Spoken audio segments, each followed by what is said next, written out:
देखो, आज जिससे आप प्यार कर रहे हो, चाहे पत्नी हो, पुत्र हो, माता पिता, कोई भी हो, जब वो आत्म तत्व अंतर ध्यान हो जाता है तो आप कितनी देर प्यार कर सकते हो? फिर नहीं कर सकते।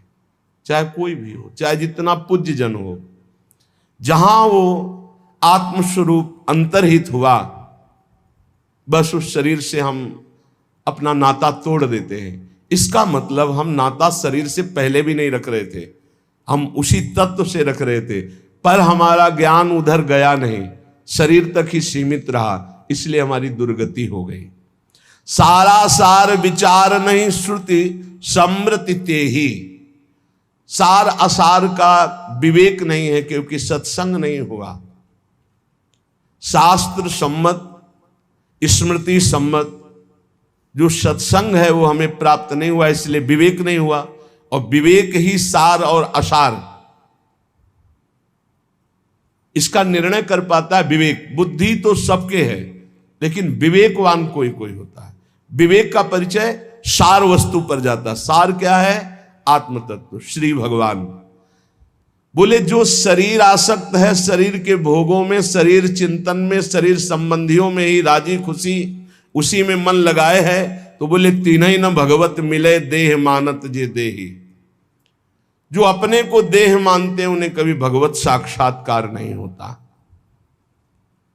इसलिए थोड़ा विवेक धारण करके तो देखो, बहुत शरीर छोड़े लेकिन तुम ही थे। जैसे इस जन्म में ही हमने शिशु अवस्था, बाल्यावस्था, यौवन अवस्था ये छोड़ते हुए चले आ रहे हैं, लेकिन हम ही थे बालक, हम ही थे जवान, हम ही वृद्ध हो रहे, ऐसा भान होता है। ऐसे हम ही अनंत योनियों में भटकते हुए चले आए। शरीर छूटते गए लेकिन मैं वही रहा, शरीर की अवस्थाएं बदलती गई लेकिन मैं वही रहा। उसी मैं को जानने के लिए सिर्फ भजन साधन है। भजन जितना भजन करोगे उतना ही, बुद्धि लगाने से समझ में नहीं आता, ये भजन करने से आता है। राधा राधा राधा राधा, कृष्ण कृष्ण कृष्ण कृष्ण, राम कृष्ण हरि, जो नाम प्रियो। क्योंकि संसार का, शरीर का चिंतन छोड़ना ही भगवत प्राप्ति का हेतु है। शरीर संसार का चिंतन छूटे, चाहे प्रभु के रूप ध्यान में, प्रभु के लीला गुण गायन में, प्रभु की सेवा में, प्रभु के नाम जप में। तो श्रीपाद कह रहे हैं, जीवन ने वो मृत प्रायो देहादो निरहम ममः। जीवित अवस्था में तुम ऐसा स्वभाव बना लो मरे जैसा। कोई तुम्हारा अपमान करे कोई फर्क नहीं, कोई सम्मान करे कोई फर्क नहीं। दुख है बढ़िया है, सुख है कोई परेशानी, सुख में भी परेशानी होती है, हर्ष की, ये सब द्वंद्व है। सुख और दुख, मान और अपमान, लाभ और हानि, निंदा और स्तुति, इन द्वंद्वों से जो परे है वो मृत प्राय जीवित है, वो जीवन मुक्त महापुरुष है। कब ये स्थिति प्राप्त करेंगे? किसी और जन्म में। धोखे में मत रहना, इस जन्म में कर लो, नहीं आगे और ऐसा समय आएगा कि आपको भगवत प्राप्ति का सहयोग ही नहीं मिलेगा। मान लीजिए, जो आज के 30-40 वर्ष पहले बड़े बड़े महापुरुष थे, निष्ठावान, ब्रह्मबोध संपन्न, भगवत प्रेमी, वो अंतर ध्यान हो गए। कुछ ऐसे 1, 2, 4, फिर आगे समय आएगा मिलना मुश्किल हो जाएगा। बिना भगवत प्राप्त महात्मा की भगवत प्राप्ति असंभव है। आज तक किसी को भगवत प्राप्ति हुई है तो भगवत प्राप्त महात्मा के संग से हुई। बहुत बढ़िया संयोग बना है धाम में, खूब आनंद पूर्वक वास, आश्रय, नाम जप, कीर्तन, सत्संग। अब अगर भगवत प्राप्ति न हुई तो फिर कब होगी? एक बार हिम्मत करो, तुम शरीर नहीं हो, शरीर के भोगों से हटो, शरीर के मान अपमान दुख सुख से हटो। तुम्हारा स्वरूप बहुत आनंदमय है, तुम्हें किसी भोग की जरूरत नहीं। पुनंति ब्रह्म रुद्रादीन एषाम चरण रेणवः सर्वभावेन मे सेव्यास ते वृंदावन वासिनः। जहां की चरण रज को ब्रह्मा शंकर सनकादि याचना करते हैं, ब्रह्मा शंकर शनकादि जिस चरण रज से पवित्र होने की चाह करते हैं, ऐसे वृंदावन का जो अखंड वास स्वीकार कर लेता है, मैं भाव से उसे अपने सेव्य के रूप में देख रहा हूं, सेव्य आराध्य देव के रूप में। वृंदावन वास चिदानंद स्वरूप की प्राप्ति सहज में है। ये धाम की महिमा रखी गई है इसलिए कि प्रचंड माया है।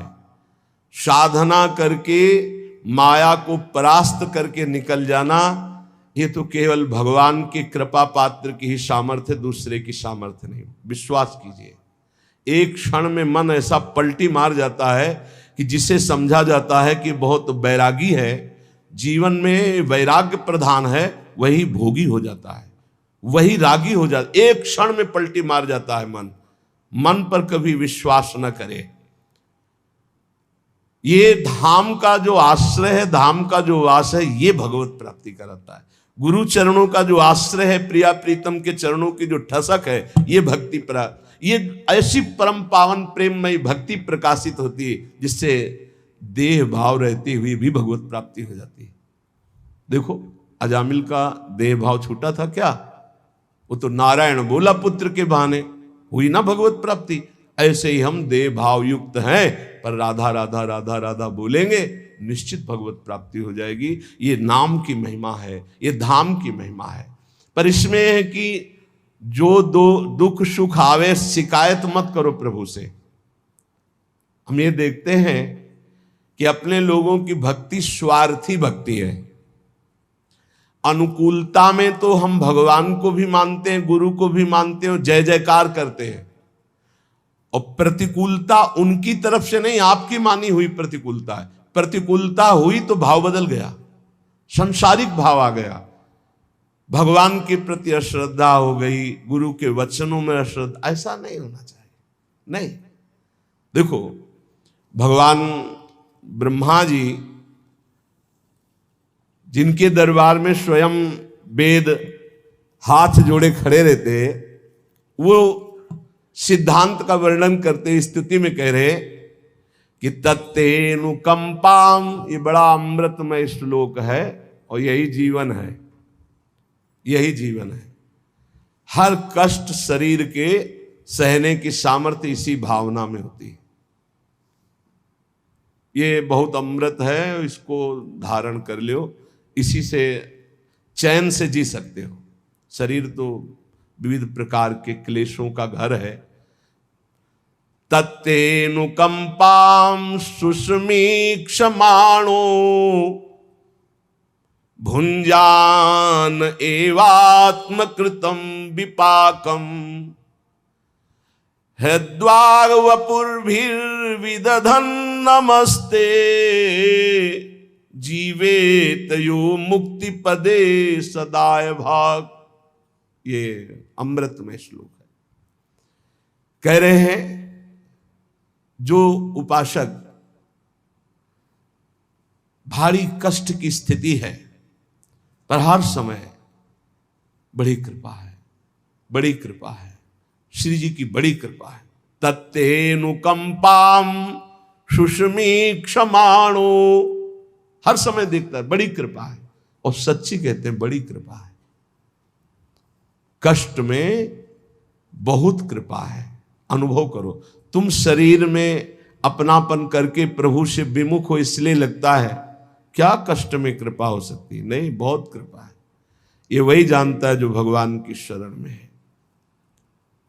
हरिचरण दास नाम के एक महात्मा के दर्शन करने गए। उन्हें कैंसर था पेट में, स्वस्थ शरीर ऐसा हो गया था, उठ नहीं पा रहे थे, बोलने की हिम्मत नहीं थी। जब नजदीक गए तो ऐसे हाथ पकड़ा और ये श्लोक कहा, तत्तेनुकंपाम सुस्मीक्षमा। अब आपको कैसे बताएं कि हृदय विदीर्ण हो रहा था कि इतनी भयानक कष्ट की स्थिति में, मतलब ऐसी स्थिति, और फिर भी उनके आंखों में आंसू थे और कह रहे तत्तेनुकंपाम सुस्मीक्षमाणो। बड़ी कृपा है मेरे ठाकुर की मेरे ऊपर, बड़ी कृपा। उनका शरीर पूरा हुआ, भागवत निवास में बड़ा मंगलमय यात्रा निकली।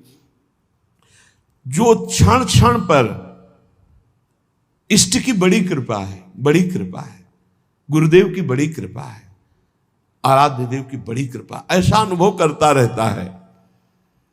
और प्रारब्ध के अनुसार भुंजान एवात्म कृतम विपाकम, प्रारब्ध के अनुसार जो दुख सुख प्राप्त होता है उसे भोग लेता है निर्विकार मन से। विकार का मन क्या होता है? इतना भगवान का भजन करते हैं, कदम कदम पे परेशानियां, क्या भक्ति का लाभ मिला, क्या भजन का लाभ मिला? कदम कदम पे पाप करने वाले ऐसे ऐसे लोग हैं जिनको पूरा जीवन हो जाता है, कभी कोई चोट नहीं लगती। क्यों? क्योंकि उनको अनंत जन्म भटकना है। भजन करने वाले के कदम कदम पे बाधा होती, क्यों? क्योंकि उनका अनंत जन्मों का हिसाब खत्म होना है और उनको प्रभु के पास जाना है। इसलिए बड़े बड़े महान संतों के भी जीवन में बड़े कष्ट देखे गए। देख लो, इस श्लोक को बहुत ध्यान से सुनना। निर्विकार मन से बड़ी कृपा है।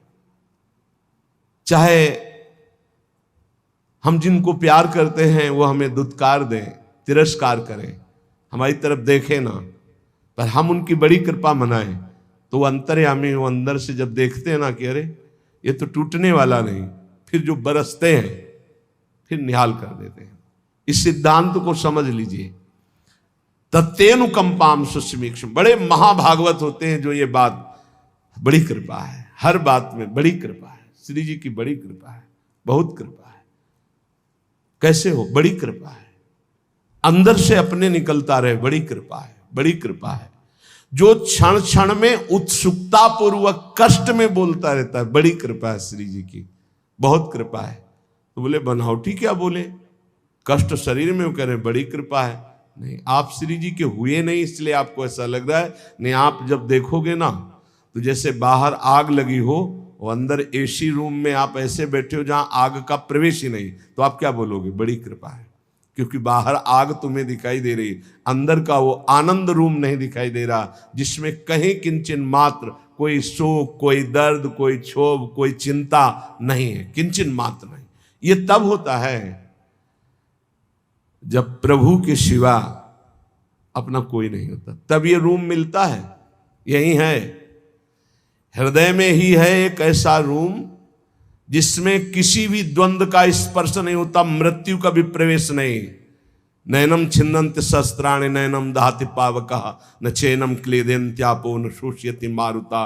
बड़ा अद्भुत आनंदमय स्वरूप, क्षण क्षण में उत्सुकता पूर्वक कहता रहता है बड़ी कृपा, बड़ी कृपा। भीषण पीड़ा और कष्ट में भी प्रारब्ध के अनुसार जो दुख सुख आ जाए, मान अपमान निंदा स्तुति मिले, निर्विकार मन से भोग ले, कभी भगवान से शिकायत न करे। बड़ा मंगल विधान, बहुत बढ़िया सफाई हो रही, बहुत बढ़िया धुलाई हो रही। श्री जी के पास जाना है ना तो गंदे बन के थोड़ी जाना है। शुभ अशुभ ये दोनों गंदगी ही है, शुभ अशुभ दोनों गंदगी। श्री जी के पास चलने के लिए शुभ अशुभ दोनों नहीं चाहिए। शरण निरापक पद रमित सकल अशुभ शुभ नंश, अशुभ और शुभ दोनों नंश, दोनों का नाश होना है। ये कृपा कर रहे हैं।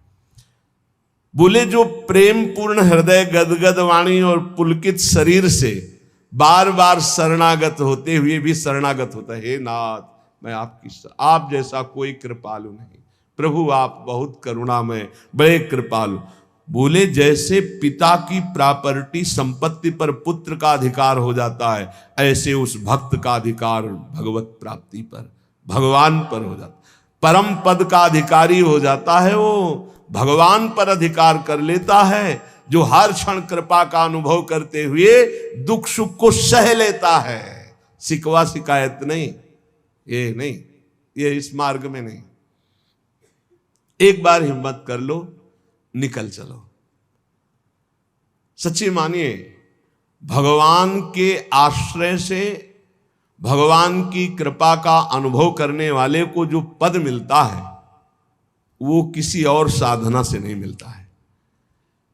ब्रह्मा जी कह रहे, ज्ञाने प्रयास मुदपास्य नमन्त एव जीवन्ति सन्मुखरितां भवदीय वार्तां स्थाने स्थिता श्रुतिगतां तनुवां मनोभिर ये प्रायसो अजित जितोप्यसि तैस्त्रिलोक्याम।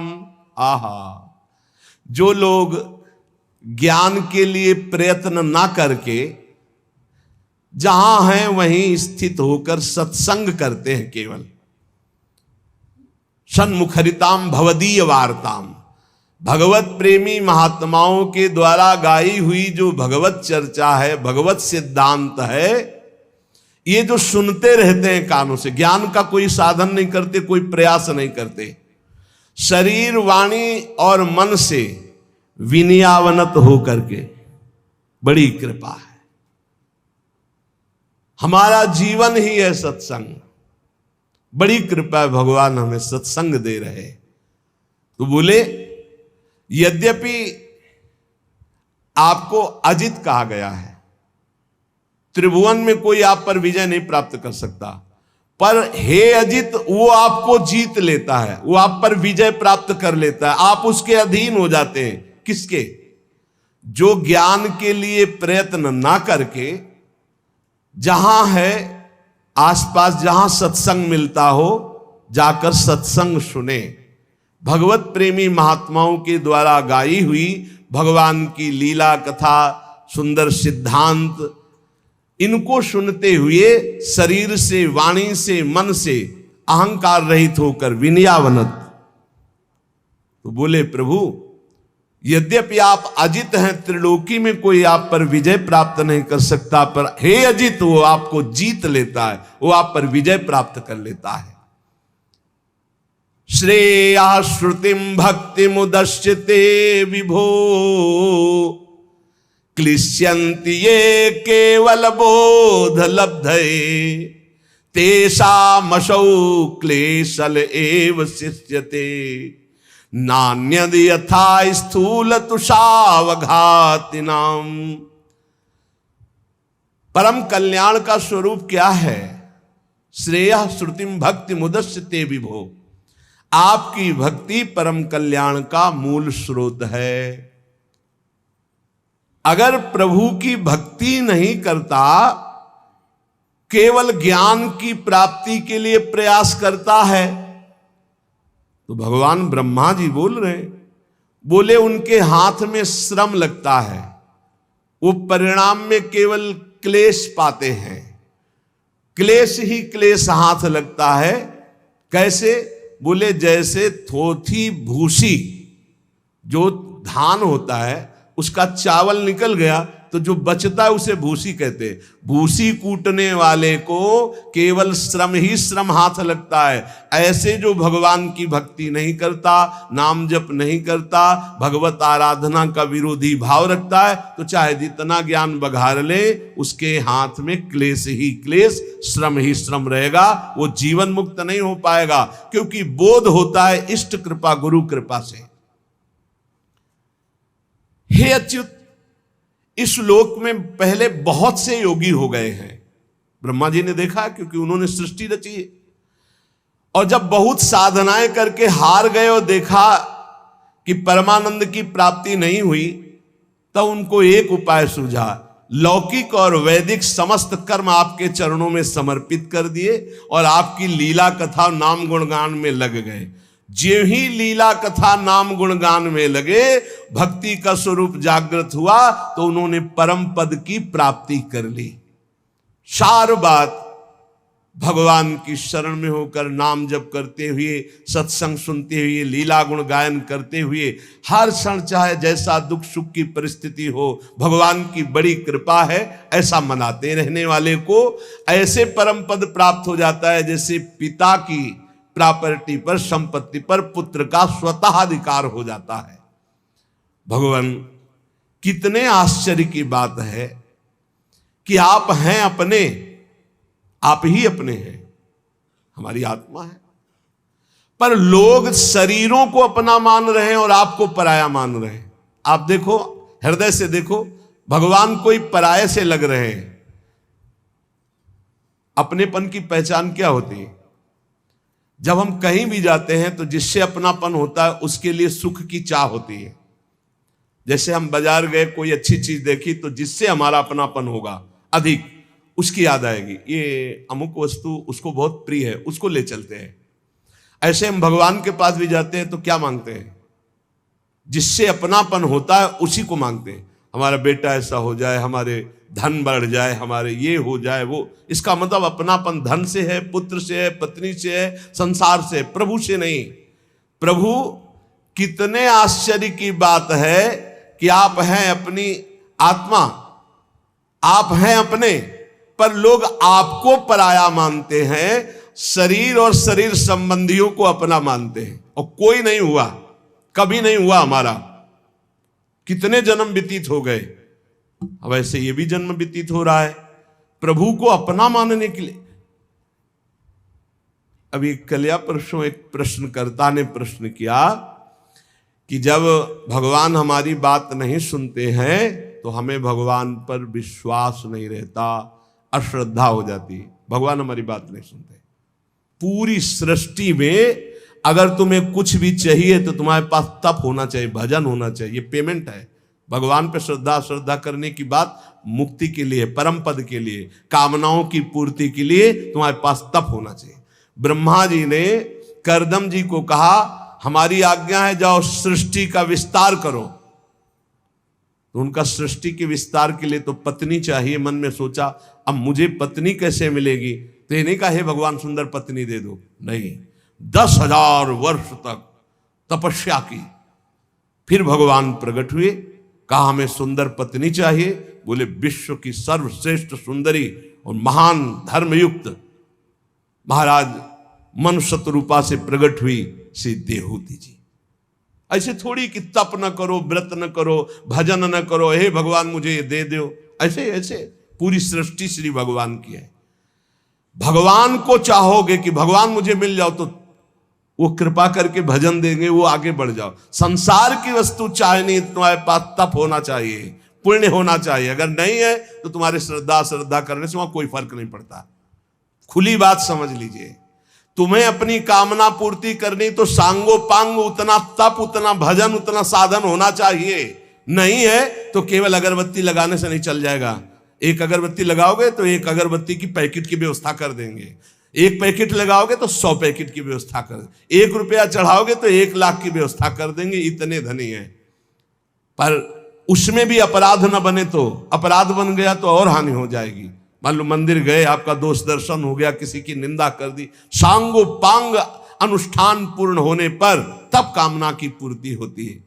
कितने आश्चर्य की बात है कि आप हैं अपनी आत्मा, पर आपको लोग पराया मानते हैं और शरीर आदि हैं पराये। यही भगवान की बड़ी माया है। ये बहुत प्यारा लगता है। इसको छोड़ने की बात आने पर देखो कैसा धक धक होने लगता है। अभी छोड़ने की बात सोचो कि ये छूट जाएगा तो कैसा लगता है। यार भगवान ऐसी कुछ कृपा करे कि ये अविनाशी हो जाए, ये न छूटे बस। और ये छूटेगा। भगवान ने अवतार लिया तब उनका शरीर छूटा तो तुम्हारा क्या बात है। भगवान ने जब दिव्य तनु धारण किया चिदानंद, तो वो भी अंतर ध्यान की लीला की कि नहीं की? तो फिर तुम्हारा पांच भौतिक तुम्हारा तो छूटेगा ही छूटेगा। तो जब छूटेगा ही तो पहले ही से छोड़ दो इसका राग, तो भगवत प्राप्ति हो जाएगी। प्रभु ये बाहरी खोज शुरू किए हैं, बाहर ढूंढ रहे हैं। और आनंद तो अंदर है, क्योंकि आप आनंद समुद्र हो। तो बाहर कितना भी भोग लो कभी तृप्ति होने वाली नहीं। तृप्ति तो तब होगी जब अंदर आओगे। अंदर हृदय में परमानंद स्वरूप भगवान है, तभी आनंद की अनुभूति होगी।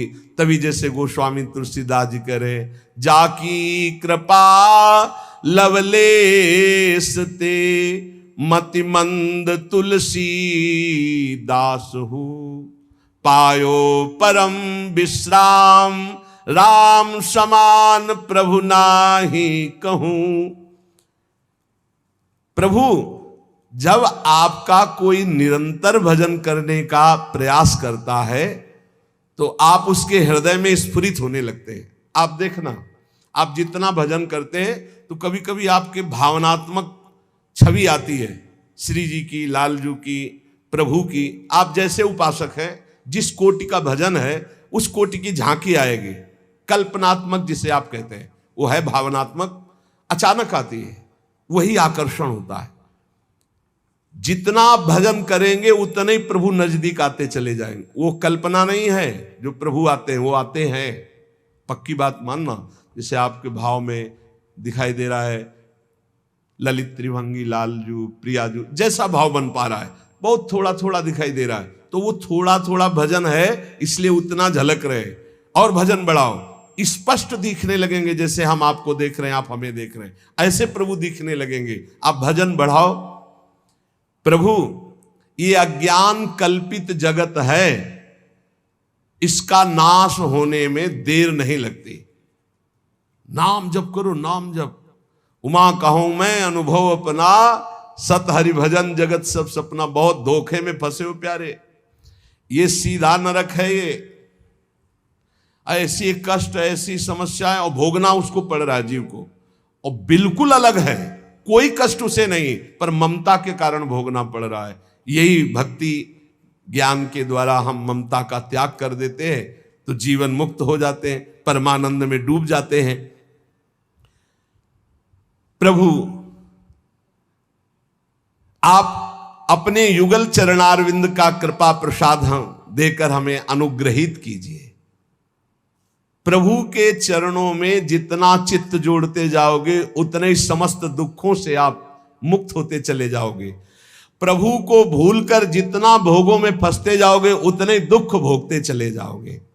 आद्य गुरु भगवान शंकराचार्य ये संसार ना था, ना है, न रहेगा, उड़ा दिया। न संसार था, न संसार है, न संसार रहेगा। सर्पादौ रज्जु सत्येव ब्रह्म सत्यैव केवलम प्रपंच धार रूपेण वर्तते तद जगन नहीं है। कैसे? बोले पहले प्रभु थे, बाद में प्रभु रहेंगे, तो बीच में क्या है? प्रभु ही तो है। जैसे कोई कह देता है अरे ये तो ज्ञान की बात है, तो भक्त अज्ञानी होता है क्या? गोस्वामी तुलसीदास जी को क्या दिखाई दिया पूरा संसार? सिय राम मैं सब जग जानी, करऊं प्रणाम जोरी जुग पानी।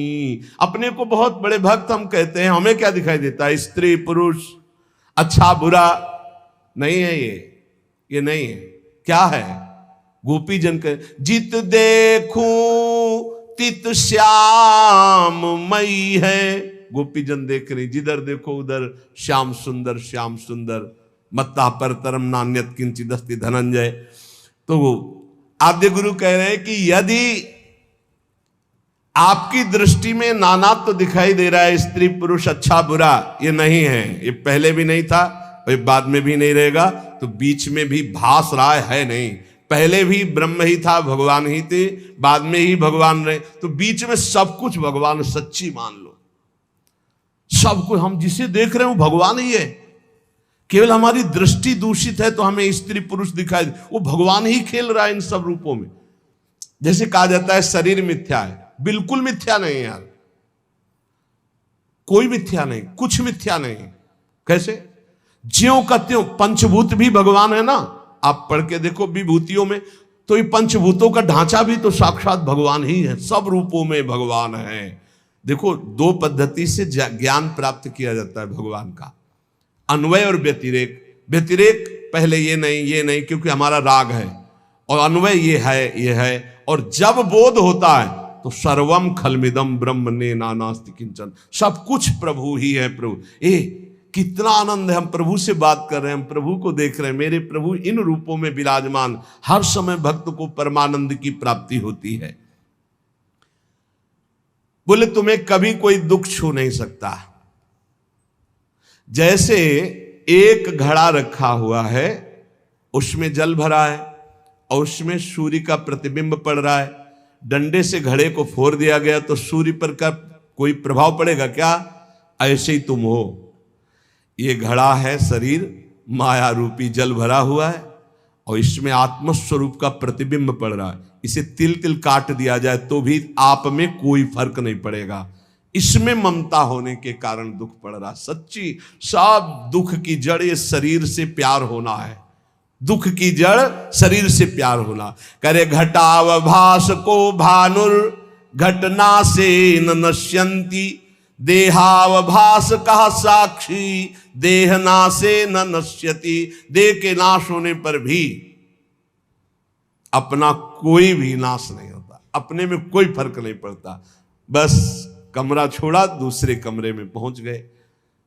वैसी स्थिति कर लो कि साक्षात प्रभु में समाहित हो जाए चित्त, तो अब ये जन्म मरण का खेल ही खत्म हो। बहुत झूठा खेल है, बहुत झूठा खेल, पर भोगना पड़ता है। दर्द हो रहा है तो दर्द हो रहा है ना, भोगना पड़ता है। इसलिए अभी शरीर स्वस्थ है, अभी समय है, भजन कर लो।